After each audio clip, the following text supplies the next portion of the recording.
Si je suis installée à Dol de Bretagne aujourd'hui, c'est parce que les opportunités de la vie m'ont permis de revenir en Bretagne, qui est mon fief. Il s'est avéré que sur les 500 candidatures que j'avais envoyées à l'époque, jeune diplômée pour du salariat, une seule m'a répondu et c'était à Dol de Bretagne.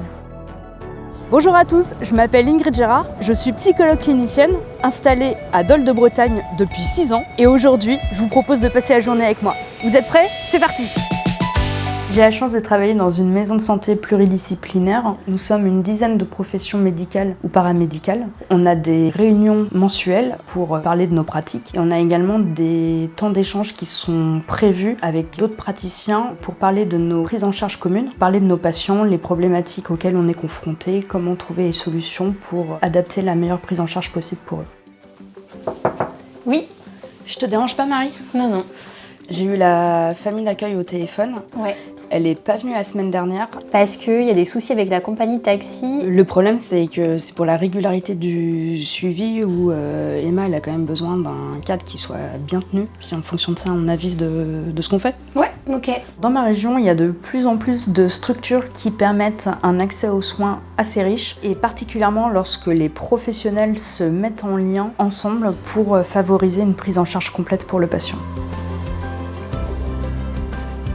Je pense que les principaux freins à la consultation en zone rurale peuvent être liés à des problèmes financiers, puisque les parents n'ont pas forcément la possibilité financière de payer des séances en libéral pour eux-mêmes ou bien pour leurs enfants. Certaines personnes âgées ne peuvent plus se déplacer ou n'ont pas de revenus suffisants pour bénéficier d'un suivi psychologique et j'estime qu'ils ne devraient pas être pénalisés pour ça. Aussi, lorsque le centre local d'information et de coordination me propose de me déplacer pour ces gens-là, j'hésite pas à intervenir chez eux.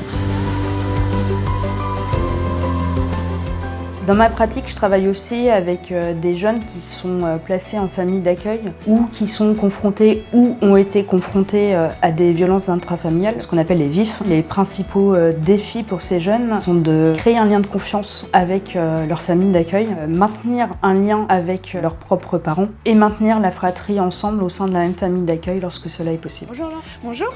Entrez, je vous en prie. Merci. Pour instaurer une relation de confiance avec mes patients, je pense qu'il faut vraiment sortir du cliché du psy qui va se taire pendant toute la séance, juste être là, faire acte de présence et dire continuez. Non, moi je suis pas du tout comme ça. C'est un véritable échange entre mon patient et moi et un sourire peut faire énormément lors d'une séance. Évidemment, on n'est pas là pour montrer nos émotions, mais je resterai pas poker face pour autant. J'espère que cette journée vous a plu. J'ai adoré vous faire partager mon quotidien et je vous dis à très bientôt avec Doctolib.